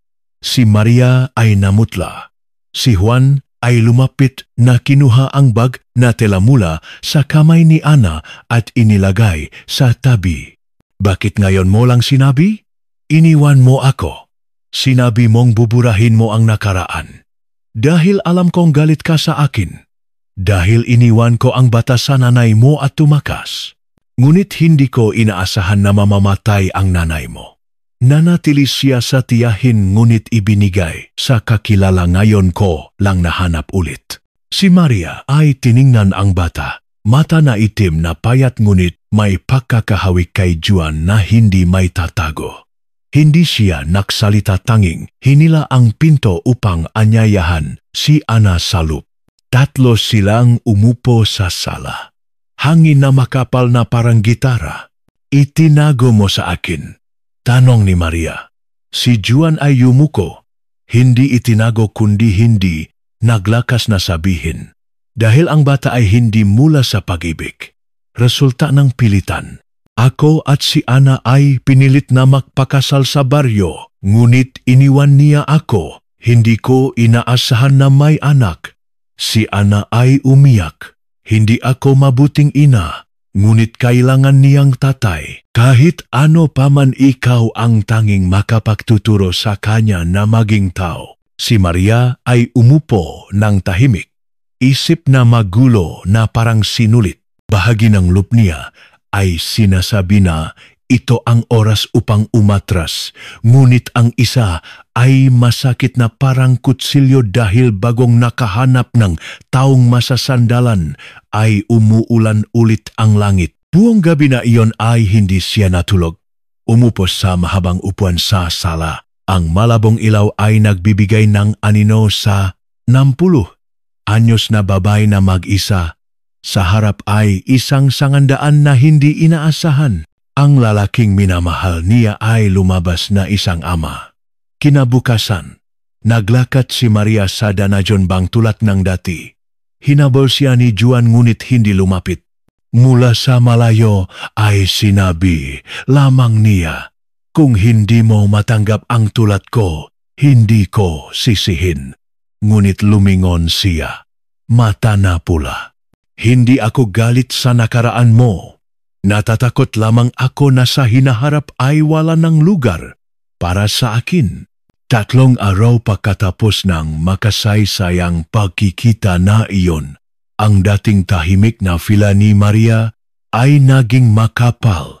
Hindi dahil may nagsabi, kundi dahil lahat ay pinipilit na hindi magsalita. Ang bata na si Ben, 3 taon na mahiyain, kaunti ang salita. Tanging yakap ang lumang teddy bear na gasgas sa dibdib tuwing makakita ng estranghero. Si Maria ay tinitiknan ang bata araw-araw. Damdamin na halo-halo, awa, galit, lungkot, takot. Hindi dahil sa kanya kundi dahil sa kinakatawan ng batang ito. Isang bahaging nakaraan na hindi pa siya handa na harapin. Si Juan ay nagpaalam sa trabaho pansamantala upang alagaan ang anak. Dinala niya si Ben sa check-up. Binili ng gatas, laruan. Hindi na siya ang mahiyain na binata nun kundi isang ama na natututo na itali ang sintas ng sapatos ng anak. Dumadede kapag umiyak sa hating gabi. Si Ana ang ina ng bata matapos ang 3 araw na pananatili ay tahimik na nag-iwan ng sulat at umalis sa gabi. Sa sulat ay nakasulat, alam kong hindi ako karapat-dapat na ina niya. Umasa, akong wag mo siyang pabayaan na mag-isa tulad ko noon. Kung pwede, wag mong hayaan na mabuhay siya sa kahihiyan dahil hindi kami pinilingang isa't isa. Umalis ako hindi upang takasan kundi upang gawin ang responsibilidad sa ibang paraan. Isang gabi na may mahinang ulan, dinala ni Juan si Ben sa bahay ni Maria. 2 ama at anak ay nakatayo sa ilalim ng silong na basang damit. Hindi ko alam kung pwede pa akong pumunta rito, ngunit ngayon si Ben ay gustong makita ang matandang may buhok na puti. Si Juan ay ngumiti ng pilit. Si Maria ay binuksan ang pinto na tiningnan ang batang nanginginig sa lamig. Walang salita, yumuko siya upang yakapin si Ben at dinala sa loob. Noon ay nagluto si Maria ng lugaw na may asin na itlog, isang ulam na dating niluluto niya para kay Miguel nung bata pa. Si Ben ay kumain ng masarap, bibig na may lugaw, mata na tumatawa ng maliwanag. Ang sandaling iyon ay nagpalambot Sa puso ni Maria, si Juan ay umupo sa tabi ng tahimik. Ang mata niya ay hindi na confident tulad ng dati, kundi mata ng lalaking lumalaban sa loop ng malakas. Kung nakikita mong hindi mo kayang ipagpatuloy, dadalhin ko ang anak at alis rito. Ayaw kong masaktan ka pa dahil sa nakaraan ko. Si Maria ay ibinaba ang kutsara. Tiningnan ng diretso. Inisip mo na natatakot ako sa nakaraan. Hindi. Natatakot ako sa iba na mananatili ka lamang dahil sa pasasalamat. Si Juan ay nanginginig ang boses. Hindi dahil sa pag-ibig. Ngunit ngayon ay may anak ako. Hindi ko na may isip ang sarili ko lamang. Gabing iyon, gising si Maria. Tiningnan niya si Ben na natutulog ng mahimbing sa sala. Bibig na maliit na gumagalaw na parang tumatawag ng ina sa panaginip. Pagkatapos ay tiningnan niya si Juan. Ang lalaki na naging ama na hindi na ang mahirap na binata mula sa kabundukan noon. At alam niyang ang pag-ibig sa isang tao ay tanggapin ang mga pasanin nila. Maagang umaga kinabukasan. Nahanda siyang buong agahan. Dinala ang kamay ni Ben sa hardin. Nang lumabas si Juan, si Maria ay ngumiti ng mahina. Pwede mong tawagin akong lola si Ben o pangalan lamang. Ngunit mula ngayon ay hindi na siya estranghero. Hindi ko kailangan ang pag-ibig na nakakapansin ng iba. Kailangan ko ang pamilya na pwede akong tumayo ng walang kondisyon. Si Juan ay natigil. Sa mahinang sikat ng araw sa umaga, nakita niyang si Maria ay maganda ng payapa kaysa dati. Kaya mula ngayon ay hindi na tayo dalawa kundi tatlo. Isang hapon ng weekend, habang sina Maria at Juan ay naglilinis ng hardin sa likod ng fila, ang lugar na gustong laruan ni Ben tuwing umaga. Ang doorbell ay tumunog, mahaba at matatak na may kakaibang pakiramdam. Si Miguel ay nakatayo sa gate, mukha na malamig. Puting polo na kunot ng county dahil sa mahabang flight mula sa Australia. Ang maleta ay hindi pa naipadala sa hotel. Pumasok siya ng walang salita, mata na dumaan kay Juan pagkatapos ay tumigil sa batang naglalaro ng toy car sa sahig. Anak sino? Si Maria ay natigilan. Si Juan ay gustong magsalita ngunit inilagay niya ang kamay sa kamay niya na parang sinasabi, "Ako ang anak ni Juan." Sumagot siya ng matatag.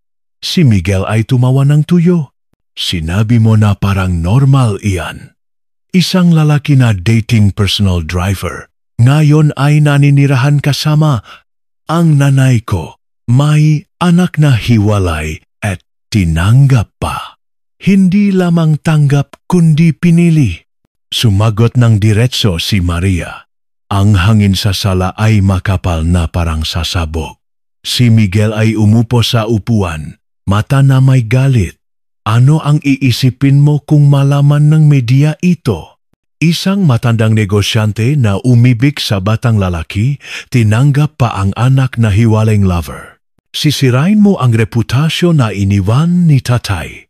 Si Maria ay pumikit. Boses na malalim at matatag, "Tatay mo ay nagsulat sa akin na sulat." Sa loop ay sinabi, "Kung makahanap ka ng taong nagpapabuhay ulit sa iyo, mabuhay ka. Huwag mong panatilihin ang imahe upang palitan ang taon ng pag-isa." Si Miguel ay natigil. Ang sinabi na iyon ay parang kutsilyo na nakputol ng lahat ng akusasyon sa isip niya. Ngunit hindi siya sumuko. "Iniisip mo ba ako? Ang dangal ko marelasyon shareholder ng kumpanya? Ginagawa mo ito, sino pa ang magrerespeto sa akin?" Si Juan ngayon ay tumayo, yumuko. "Kuya Miguel, kung dahil sa akin at nahihiya ka, alis ako. Dadalhin ko ang anak ko papalayo rito." Hindi pinutol ni Maria. "Kung may alis ay ako. Alis ako sa kumpanya. Alis ang pangalan ko sa lahat ng proyekto na may kinalaman sa iyo. Ngunit hindi ako alis sa buhay na lalaking ito. Si Miguel ay hindi naniniwala sa narinig. Ang ina na laging nabubuhay para sa pamilya, para sa dangal, para sa tagumpay, ngayon ay kayang isuko ang lahat dahil sa dating driver. Tumayo siya, galit na nanginginig. Kaya pinili mo o pamilya o ang lover at ang anak niya na hiwalay. Ang buong kwarto ay tahimik 1 segundo, 2 segundo pagkatapos ay sinabi ni Maria nang hindi nanginginig, hindi nagsisinungaling. Pinili ko ang puso ko. Hapon na iyon. Umalis si Miguel sa villa. Walang paalam. Hindi lumingon. Si Maria ay umupo sa upuan, bumuntong hininga. Si Juan ay lumapit na hawak ang kamay niya. Hindi kailangan ng salitang ginhawa, tanging ang hawak na iyon upang malaman niya. Kahit bumagsak ang langit, may kamay pa ring hawak sa kanya mula sa likod. Gabing iyon, nagsulat siya sa diary. Ako ay dating asawa, dating ina, dating matagumpay na negosyante ngunit hindi pa naging tunay na sarili. Ngayon pinili kong mabuhay hindi upang kilalanin ng iba kundi upang hindi ipagkanulo ang matandang puso ko. 2 linggo ang lumipas mula nang umalis si Miguel sa villa. Ang hangin sa bahay ni Maria ay unti-unting lumamig, na parang ang unos ay pansamantala. Si Juan ay alaga pa rin kay Ben. Si Maria ay nagdidilig ng halaman tuwing umaga at nagpapatuktok ng mahinang musika tuwing hapon. Ngunit alam nilang iyon ay tahimik bago ang susunod na unos. Si Miguel ay hindi nawala, tahimik siyang bumalik sa Cebu. Nagren ng high-end apartment malapit sa sentro at nagsimulang magpaimbestiga sa nakaraan ni Juan. Sa simula ay personal info, address, pamilya, record, lahat malinis. Ngunit isang lalaki na si Mang Tomas, dating kasama sa kulungan ng tatay ni Juan ay nagpadala ng anonymous message kay Miguel. Kung gusto mong malaman kung bakit namatay ng maaga ang tatay ni Juan at bakit siya pinaalis sa universidad sa 2 taon, pumunta sa Barrio P, Bayan X, Probinsya Y, may bagay na magpapaisip ulit sa iyo. Agad na nagpadala si Miguel ng taurun at ang nalaman niya ay nagulat din siya. Lumalabas na si Juan ay may madilim na nakaraan. Sa 19 anyos, siya ay naresto pansamantala dahil sa hinala na may kinalaman sa isang away na nakdulot ng malaking sugat matapos ang gulo sa baryo. Kahit sa huli ay pinalaya dahil walang sapat na ebidensya, ngunit ang pangyayari ay nagdulot ng suspension sa pag-aral. Ang tatay niya ay na-heart attack at namatay agad pagkatapos. Habang ang ina niya ay tahimik na umalis hanggang ngayon, si Juan pagkatapos ay umalis sa baryo na naglalakad sa maraming lugar. Nagtrabaho bilang hired upang mabuhay, hindi na binanggit ang nakaraan. Si Miguel ay ginamit ang pagkakataon. Kinolektan niya ang buong file.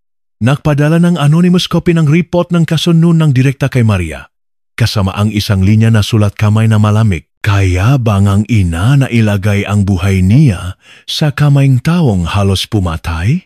Hapon na iyon, nang buksan ni Maria ang sulat at basahin ang linya, natigil siya. Kamay na nanginginig. Bawat letra sa papel ay parang kutsilyo na sumasaksak sa tiwala niya kay Juan. Hindi siya nagsalita, hindi nakonpronta, hindi umiyak. Tanging umupo ng tahimik ng maraming oras. Gabing iyon, nang dalhin ni Juan si Ben, nanatili pa rin siyang umupo ron. Nakita niyang maputla ang mukha niya, mata na walang liwanag. Ano po ang nangyayari? May problema ba? Nakaalala si Juan. Si Maria ay inabot lamang ang papel sa kanya. Kinuha ni Juan at binasa. Mukha na nagbago. Ngunit sa halip na magpanik, kalmado siya ng kakaiba. Alam mo na po? Kaya hayaan mong ikwento ko ang buo na kwento si Juan ng malalim at dahan. Sa taong iyon, ang tatay ko ay hinahabol ng ngagun sa lugar dahil sa utang. Lumusob ako na gustong pigilan lamang ang pagbukbok sa kanya. Ngunit sa gulo, isang tao ay nabangga ang ulo sa bato, nabuhay ngunit malubhang sugat, naaresto ako. Ngunit ang testigo ay sinabi na self-defense lamang, kaya pinalaya. Ngunit ang tatay ko ay hindi nakayanan ang shock, namatay siya. Ang nanay ko ay sinisi ako, sinabi na dahil sa akin ay nawasak lahat. Umalis siya. Mula nun ay nakpas siya akong wag ulitin ang nakaraan. Nagtrabaho ako ng matapat upang bayaran ang pagkakamali.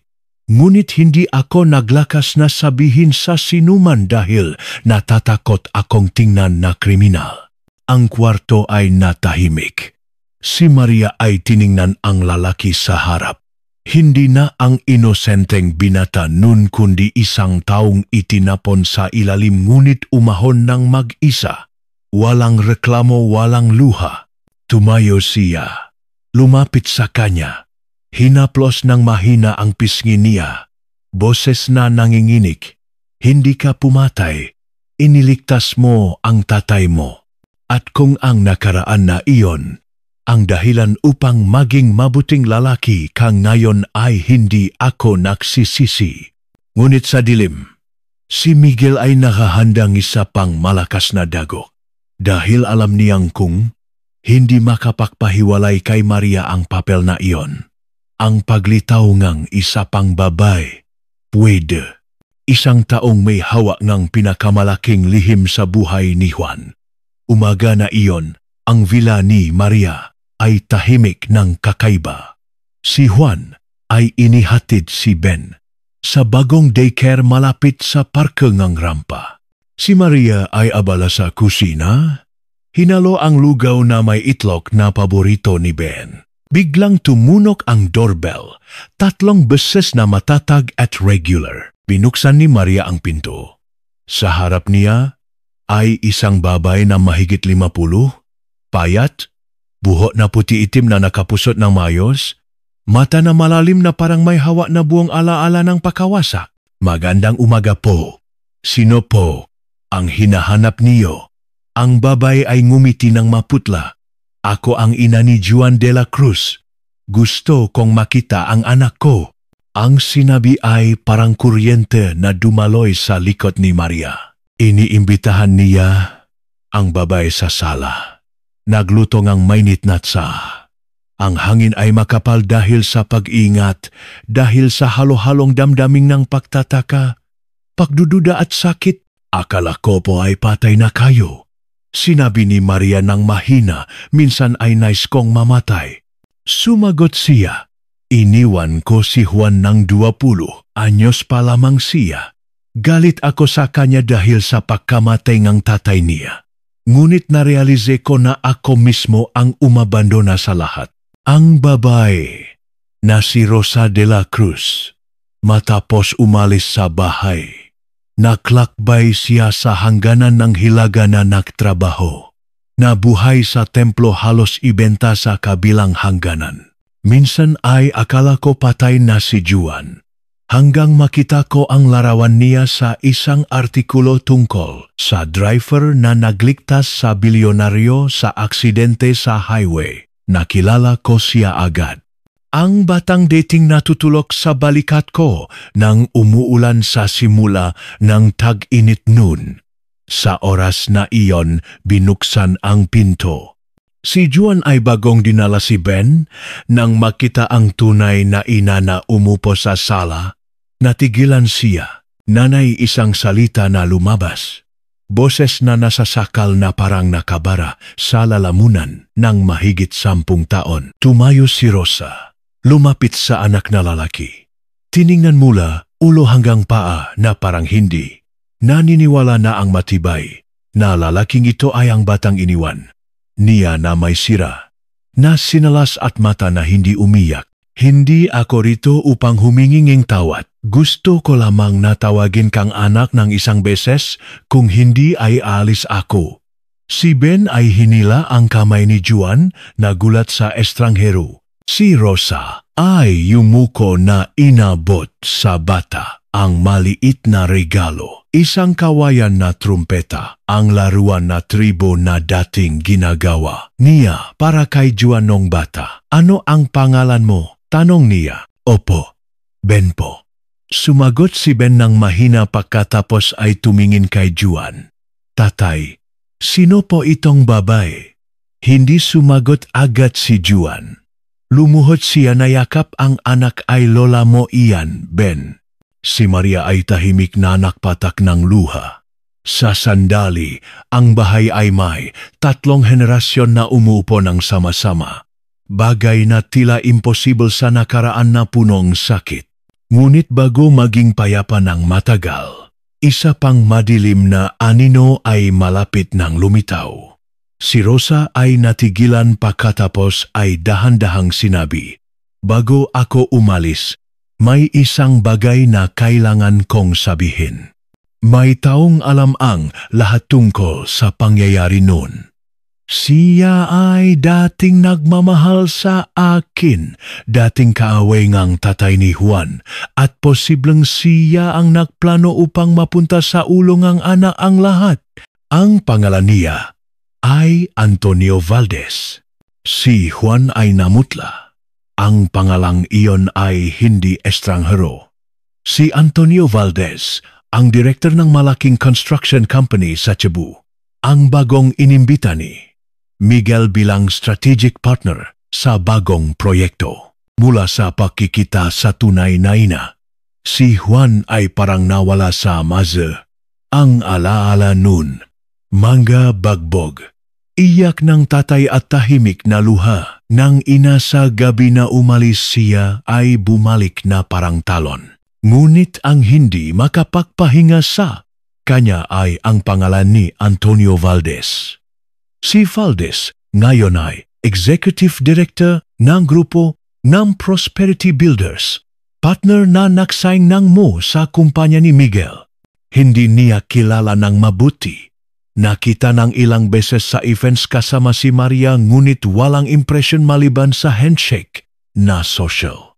Ngayon, nang banggitin ng ina na parang madilim na link sa owan na kaso noon, nagpasya si Juan na hanapin ang katotohanan sa pamamagitan ng lumang koneksyon mula sa panahon ng pagdadrive.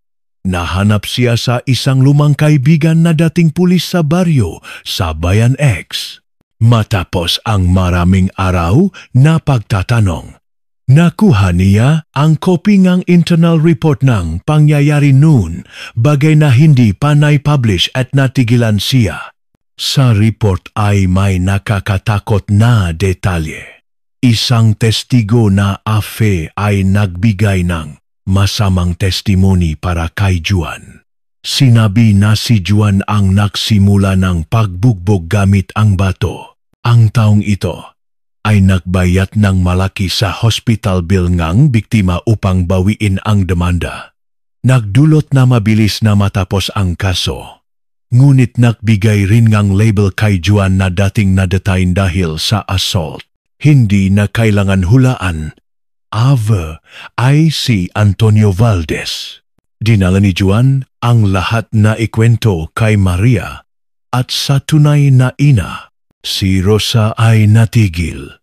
Lumalabas na si Valdez ay nanligaw sa kanya. Nang bata pa ngunit pinigilan ng tatay ni Juan na nun ay barangay captain dahil alam ang tunay na ugali niya. Pagkatapos ay nahanap si Valdez ng paraan upang siraan ang pamilya mula sa paggawang kwento hanggang anonymous na report ng utang na nagdulot ng away sa mga kriminal pagkatapos ay nangyari ang trahedya noon. Akala ko ako ang umabandona sa anak ko ngunit ako rin pala ang biktima. Si Rosa ay umiyak.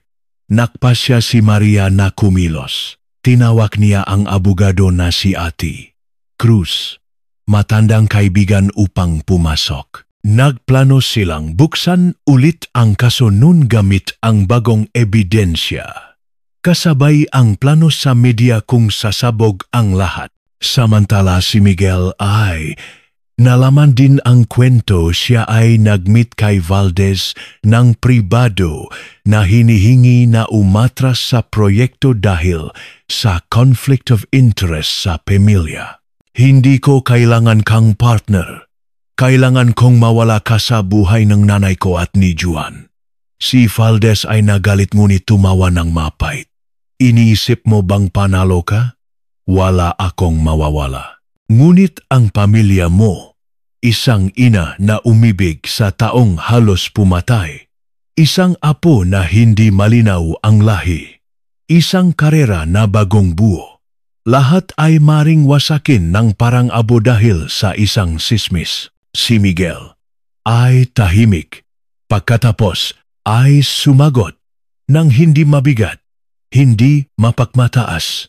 Ginong Valdez, ang pamilya ko ay hindi mo kayang takutin sa media dahil sa unang pagkakataon sa buhay ko, pinili kong tumayo sa tabi ng nanay ko.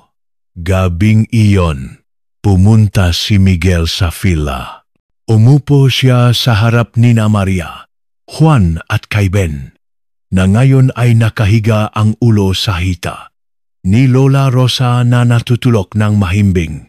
Mali ako, ngunit naayos ko na. Tutulungan ko si Juan na makuha ang katotohanan. Hindi dahil naniniwala ako sa kanya kundi dahil nakikita kong hindi pa kayo naging masaya ng ganito. Si Maria ay ngumiti, luha na kumikislap. Salamat anak. Wala akong hihigit pa kundi ang mabuhay bilang tunay na ina. Akala ngang lahat na tapos ang unos ngunit sa oras na iyon, isang online news ay biglang nag-publish ng artikulo na nag-akusa.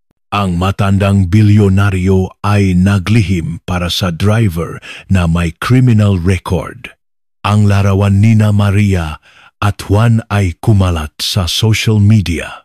Lahat ng tingin ay nakatuon. Ang stock ng kumpanya ni Miguel ay nagsimulang bumaksak. Sino ang nagbigay ng impormasyon sa labas? 3 araw pagkatapos ng pagsabog ng artikulo, ang buhay ng pamilya ni Maria ay lubos na nagbago. Ang media ay nakapalibot sa gate ng villa. Ang ma-headline na sensational ay puno sa social media. Ang matandang bilyonaryo na umibig sa mahirap na lalaki na may madilim na nakaraan. Ang tagapagmana ay inabandona ang ina dahil sa eskandalo ng pag-ibigan. Anak ba o plano sa mana? Ang stock ng kumpanya ni Miguel ay bumaksak sa 3 session. Ang maka-partner ay nagpausa sa investment. Ang board ay nagpresyon at sa unang pagkakataon sa buhay ni Maria ay hinihingi na umatras sa lahat ng representation ng brand. Gabing iyon ang buong pamilya ay umupo sa sala na walang nagsasalita. Si Ben ay natutulog sa bisik ni Rosa.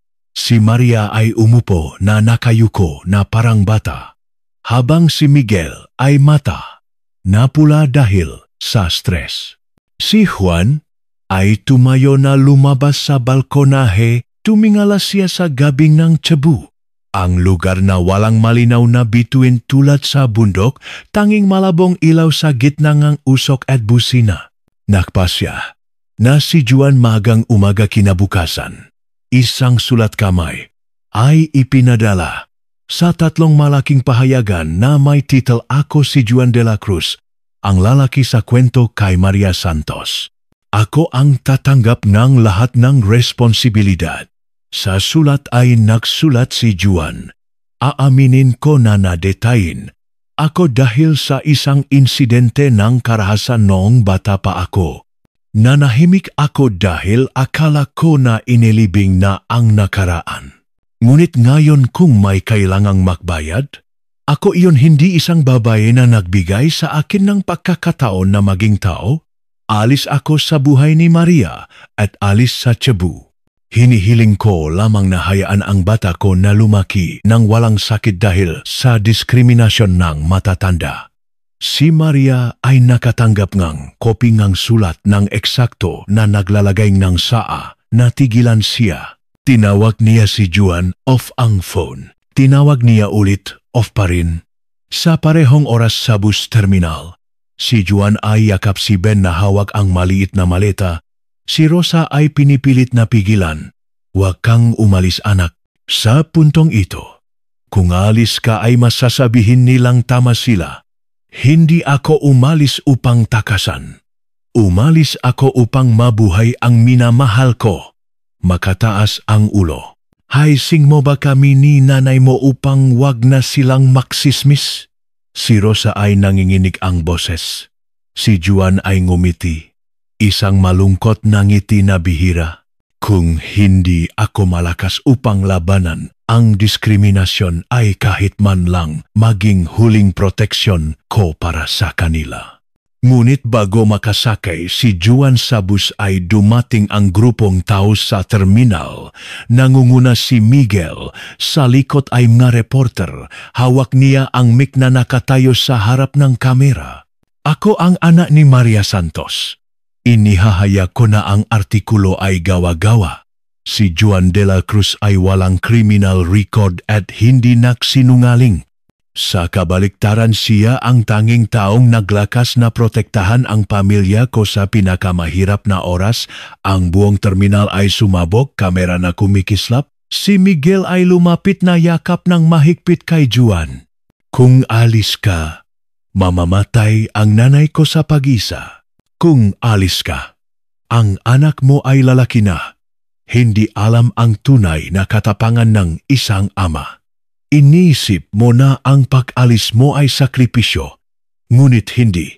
Ang manatili mo ay katapangan. Ilang oras pagkatapos, isang press conference ay ginanap sa pinakamalaking hotel sa Cebu.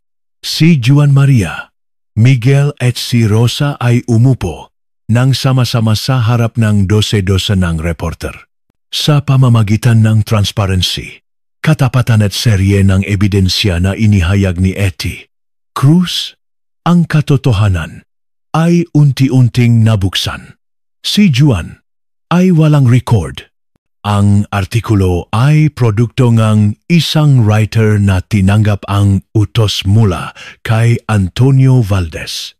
Si Valdez ay iniimbestigahan at habang sinusubukang takasan ang krimen, tumakas siya. Ang dangal ay nalinis. Ang pamilya ay nakaisa. Ngunit ang pusong nakikinig ay hindi. Makalimutan ang tingin ng lalaking iyon. Ang taong dating dinusta ng buong mundo, ngunit nakatayo ng tuwid upang protektahan ang babaeng minamahal niya ng buong buhay. 3 buwan matapos ang press conference, ang buhay sa villa ni Maria ay unti-unting bumalik sa normal na landas, ngunit hindi na katulad ng dati. Dahil bawat isa sa bahay na iyon ay lumampas na sa bagong pahina ng buhay. Si Maria ay bumalik sa trabaho ngunit ngayon ay kusang lumayo sa harap. Inihahandog ang pamamahala ng kumpanya kay Miguel. Ang taong ngayon ay matured hindi lamang sa kakayahan kundi sa kabaitan. Pamahalaan ang negosyo ng may katatagan at bagong espiritu. Ang pagyaman ay hindi paktakbo sa unahan ng iba kundi paktayo ng matibay sa gitna ng unos at wag kalimutan ang sarili. Si Juan ay hindi na nagda-drive para sa iba. Nagbukas siya ng center para sa pagtuturo na life skills at career guidance para sa kabataan na may parehong sitwasyon niya noon. Isang lugar na hindi kailangan ng magandang record, tanging tapat na pangarap. Dating dinusta ako ngang mundo dahil sa nakaraan na hindi ko pinili. Ngayon gusto kong tumayo sa tabi ng mahindi pa nabigyan ng pagkakataon. Si Maria ay tahimik na sumusuporta sa center na iyon. Hindi kailangan ng pakilala. Hindi kailangan ng balita sa media. Dahil ang tunay na pag-ibig ay minsan tahimik. napagtulong sa isa't isa nang walang ingay. Si Ben ngayon ay nag-aral sa kindergarten. Ang bata ay tuwing umaga ay humahalik sa piski ni Lola Rosa at Nanay Maria pagkatapos ay yumayakap sa tatay. Ang sugat ng nakaraan na dating nakabawon sa puso ngang matatanda, ngayon ay nahilom sa pamamagitan ng malinaw na mata na bata. Isang hapon ng taglagas, ang buong pamilya ay naglakad sa tabi ng Danajon Bank kung saan ang hangin ay dumadaan sa tubig at ang sikat ng hapon ay nakukulay ginto sa daan na bato. Noon, naisip mo ba na magmamahal ulit? Tanong ni Juan mata sa tubig. Si Maria ay ngumiti, hawak ang kamay niya. Hindi ko naisip, naramdaman ko lamang. Naramdaman ng itigil ko ang pagprotekta sa sarili at gusto kong protektahan ang iba kahit mawala ang lahat.